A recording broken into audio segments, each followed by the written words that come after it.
The world has experienced unspeakable, horrifying,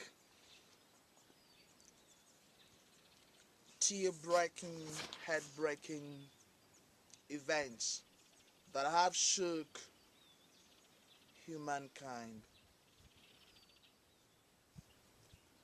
192 miles from west of Kampala, 30 kilometers on the border of Uganda and Tanzania, 3 kilometers from Lake Victoria, I am standing at the burial cemetery or site of 2,875 remains of Rwandese who perished in the 1994 genocide. There has been no ample story that we could ever tell about the genocide of Rwanda. There are people to blame. There are people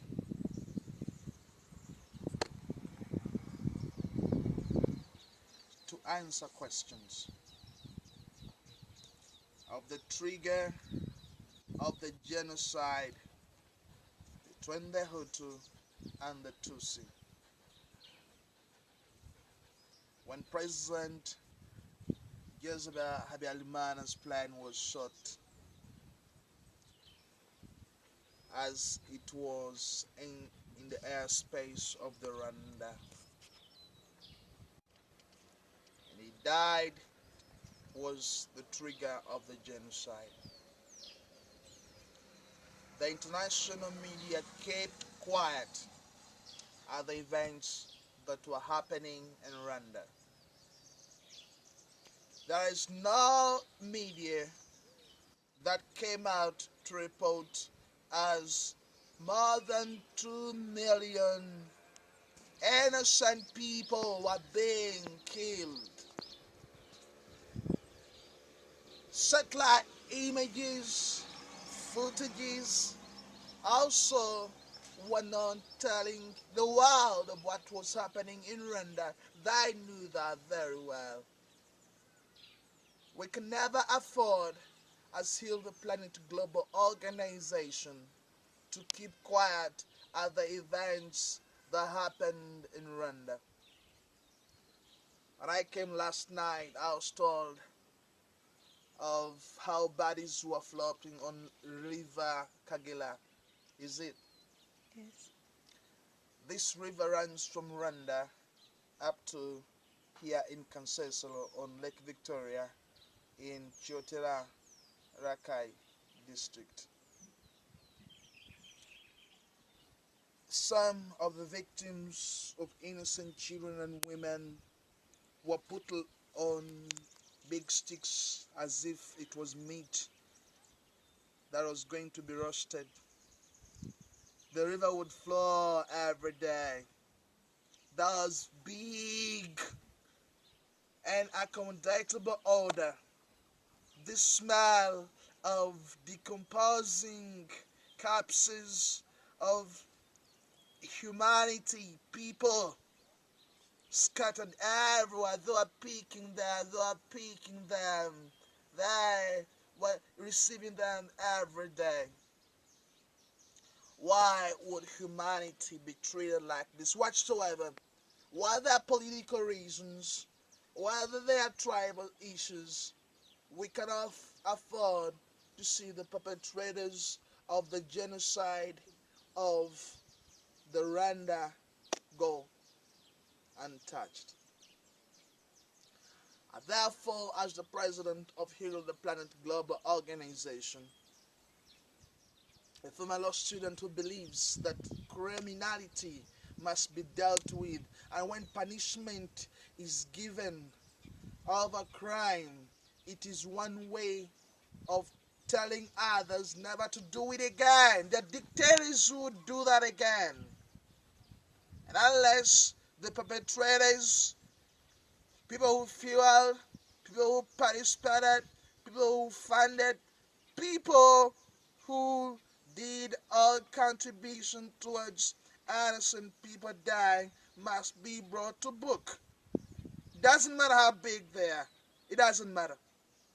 I'm tasking the International Court of Justice. I am tasking individual courts within the European Union, in France, in Belgium, in Italy. I am tasking courts and judges in America. You have the evidence, you have investigated these things, you know that very well. The United Nations understands those who participated in these atrocities. These people must be arrested. Warrant of arrest must be issued at them. They must not let be free. They're those innocent ones who are suffering in custodies in Tanzania, and a special court there to hear the genocide issues, and some innocent people are there in custody. And you know the right people who care.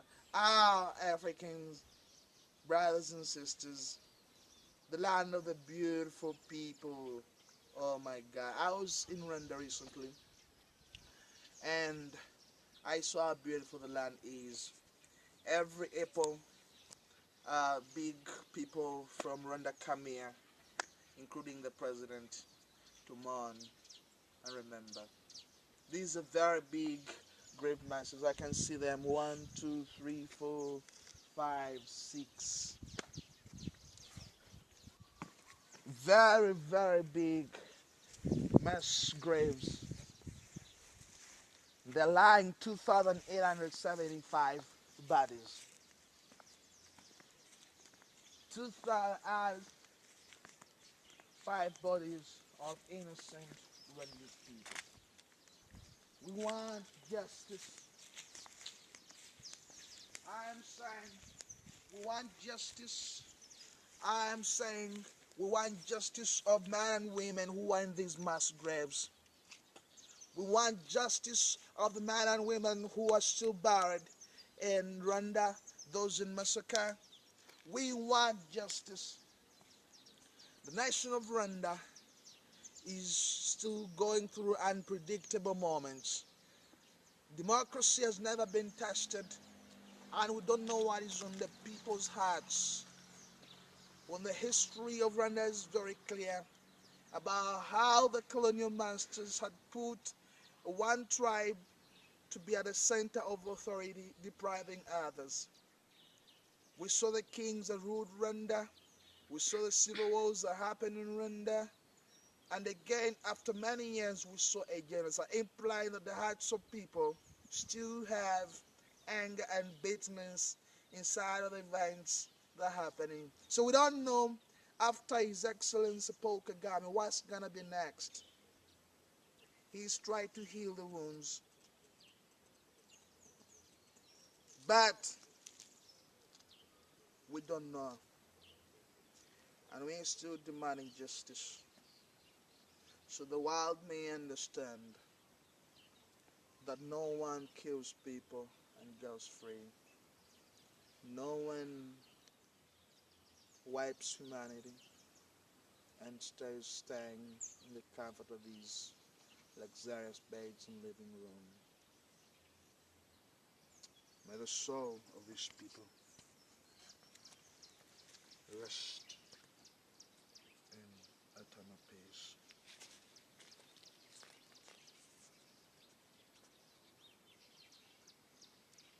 Yes, you may not know the images, remember them, but what we know is that whatever you are, you want justice. Kivumbi Earnest Benjamin, President, Heal the Planet Global Organization in consultative status with the United Nations.